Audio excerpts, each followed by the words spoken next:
Steam turbine.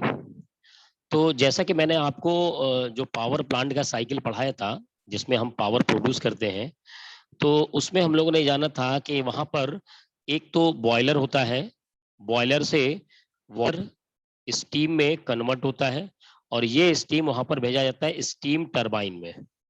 Steam turbine है, तो इसी स्टीम टरबाइन के बारे में हमें समझना है कि जिसको हाई प्रेशर और हाई टेम्परेचर पर स्टीम मिलता है और यहाँ पर हमें मिलता है वर्क प्रोड्यूस होता है और स्टीम यहाँ पर एग्जिट हो जाता है, एक्सट्रैक्ट होता है, जिसको कि बाद में हम जाकर के कंडेंस कर लेते हैं, जिसको मैंने आपको कंडेंसर पढ़ा चुका हूँ मैं।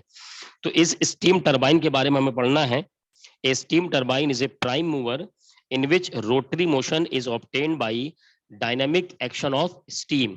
So basically जो इस स्टीम टरबाइन होता है वो स्टीम की थर्मल एनर्जी को मैकेनिकल एनर्जी में कन्वर्ट करता है।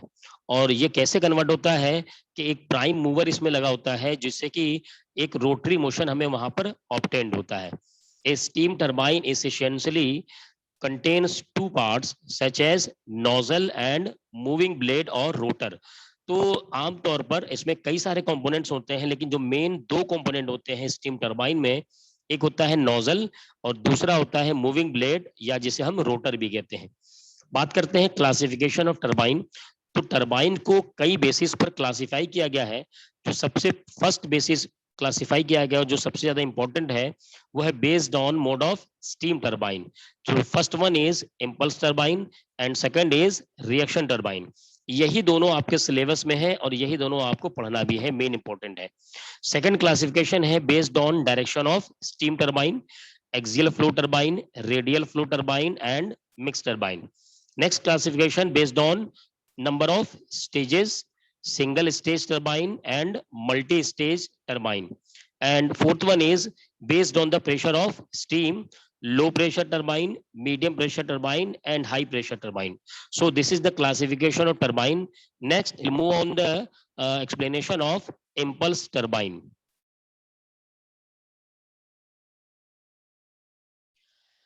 सो आपके सामने देखिए एक फिगर है जिसमें मैंने एक इम्पल्स टरबाइन का वेव डायग्राम लिया हुआ है, जिसके थ्रू मैं आपको इसका बेसिक चीजें समझाऊंगा कि कैसे इम्पल्स टरबाइन वर्क करता है। तो देखिए यहाँ पर ये जो पार्ट है स्टेशनरी नोजल है। नोजल में हमें स्टीम मिलता है कहाँ से? बॉयलर से। और बॉयलर से जो स्टीम यहाँ पर मिलता है वो सुपर हीटेड फॉर्म में होता है। बेसिकली नोजल का वर्क होता है स्टीम की थर्मल एनर्जी को काइनेटिक एनर्जी में कन्वर्ट करना। यानी कि जब नोजल से स्टीम एग्जिट होगा तो वो बहुत ही हाई काइनेटिक एनर्जी के साथ होगा। आप जानते हैं कि अगर किसी पार्टिकल में, मटेरियल में अगर काइनेटिक एनर्जी ज्यादा है, इसका मतलब उसकी वेलोसिटी बहुत ज्यादा होगी। हाई वेलोसिटी के साथ वो इंपिंग करेगा, स्ट्राइक करेगा इस बकेट को। अब बात करते हैं इस रोटर की। ये जो मूव करने वाली चीज है रोटर, एक्चुअल में ये किसी शाफ्ट के थ्रू जुड़ा होता है और शाफ्ट के थ्रू जुड़े होने के बाद इसके पेरीफेरी पर क्या होते हैं? बकेट्स लगे होते हैं। ये कर्व्ड बकेट्स होते हैं, कर्व्ड बकेट्स कॉनकेव शेप में, और हाई वेलोसिटी के साथ ये स्टीम इससे स्ट्राइक होता है, इंपिंग होता है, जो कि इसको स्ट्राइक करके क्या करता है? इसको रोटेट कर देता है। तो आप देखिए ये एंटी क्लॉकवाइज ये रोटेट कर रहा है। इस तरीके से क्या होता है कि इम्पल्स टरबाइन वर्क करता है। तो ये तो मैंने आपको क्लियरली इसके डायग्राम से समझाया। आइए इसके थ्योरी पर चलते हैं। तो जैसा कि मैंने बताया कि जो इम्पल्स टरबाइन होता है वो, उसमें जब नोजल से स्टीम हाई वेलोसिटी के साथ एक्सट्रैक्ट होता है, एग्जिट होता है, तो वो जाकर के रोटर के बकेट से जो कर्व्ड सेक्शंस होते हैं उनसे स्ट्राइक करता है, इंपिंग करता है। So an impulse turbine is a turbine which runs by the impulse of steam jet. In this turbine, the steam is first made to flow through a nozzle, जहां पर उसका थर्मल एनर्जी काइनेटिक एनर्जी में convert होगा। Then the steam jet impinges on the turbine blades. अब turbine blade कैसी होती हैं? Which are curved like buckets and are mounted on circumference of the wheel. तो जो शाफ्ट के थ्रू जो व्हील जुड़ा हुआ है उसके सरकमफेरेंस पर वहां पर माउंटेड होती हैं, फिक्स्ड होती हैं। The steam jet after impinging glides over the concave surface, यानी जो स्टीम जेट आ रही है उससे स्ट्राइक करने के बाद उसी पर फिसलते हुए, ग्लाइड करते हुए of the blades and finally leave the turbine. तो वो क्या करता है, फिर उसे उस टरबाइन से वो लीव कर जाता है। अच्छा, इसके लीव करने के बाद क्या होता है कि वो एक केसिंग होता है, इस केसिंग से वो जुड़ा हुआ होता है। अब देखिए इसके जो मेन कंपोनेंट्स हैं उसके बारे में समझते हैं कि आखिर इसमें कंपोनेंट कौन कौन से होते हैं।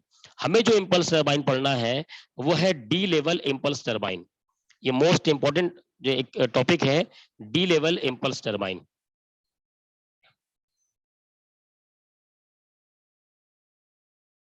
A D-level impulse turbine is a simplest type of impulse turbine and is commonly used. It has following main components. तो इसमें देखिए component कौन कौन से हैं। First one is nozzle. First one is nozzle. तो nozzle की बात की जाए तो it is circular guide mechanism. तो एक ये पूरा एक गाइड मैकेनिज्म होता है जो कि थर्मल एनर्जी ऑफ स्टीम को काइनेटिक एनर्जी में कन्वर्ट कर देता है और बहुत ही हाई वेलोसिटी के साथ वो वहां पर स्टीम एग्जिट होता है। It also regulates the flow of steam. Second component is runner and blades. So the runner of a D-level impulse turbine essentially consists of a circular disc fixed to a horizontal shaft. On the periphery of the runner, a number of blades are fixed uniformly. तो क्या होता है कि इसके periphery पर a number of blades वहां पर fixed होते हैं। The steam jet impinges on the bucket which move in the direction of the jet. This movement of the blades make the runner to rotate. उसकी वजह से, movement की वजह से वो रनर क्या होता है, रोटेट करने लगता है वहां पर। सो लास्ट कंपोनेंट इसका देखा जाए तो वो है casing. It is an airtight metallic case which contains the turbine runner and blades. तो जो पूरा का पूरा blades है, टरबाइन रोटर है, वो केसिंग के अंदर होता है। It controls the movement of steam from the blades to the condenser. यानी उस बकेट से टकराने के बाद स्टीम केसिंग के पास चला जाता है और वो उसको रेगुलेट कर देता है, फ्लो कर देता है कहां पर, कंडेंसर को। And does not permit it to move into the space. तो स्पेस में क्या होता है, इसको परमिट नहीं करता है बाहर उसको निकलने के लिए। तो ये है था पढ़ा हमने इंपल्स टरबाइन के बारे में।